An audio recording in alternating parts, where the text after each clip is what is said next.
જમ્મુ કાશ્મીરમાં ફરી એકવાર આકાશી આફત વરસતા આબ ફાટ્યાની સ્થિતિ સર્જાઈ છે, જેને કારણે અચાનક આવેલા ભયાનક પૂરને કારણે અનેક મકાનો ધરાશાયી થઈ ગયા હતા. પ્રાથમિક અહેવાલોમાં આ દુર્ઘટનામાં 3 લોકોના મોતની પુષ્ટિ થઈ હતી. જો કે રેસ્ક્યુ શરૂ કરાતા કુલ 7 મૃતદેહો મળી આવ્યા હતા.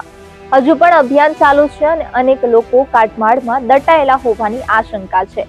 તંત્રનું કહેવું છે કે અચાનક આવેલા પુલમાં અનેક મકાનો ધોવાઈ ગયા હતા. સ્થિતિની ગંભીરતાને ધ્યાનમાં રાખીને તાત્કાલિક ધોરણે રાહત અને બચાવ કામગીરી શરૂ કરી દેવામાં આવી છે. અનેક રસ્તાઓ પણ ધોવાઈ જતા લોકોને અવરજવરમાં ભારે હાલાકીનો સામનો કરવો પડી રહ્યો છે. આ વખતે રામબનમાં રાજગઢ વિસ્તારમાં આબ ફાટ્યાની ઘટના બની હતી. રેસ્ક્યુ ટીમ દ્વારા કાટમાળમાં દટાઈ ગયેલા નદી અને માટીના વહેણમાં ફસાઈ ગયેલા લોકોને શોધવાના પ્રયાસો કરવામાં આવી રહ્યા છે.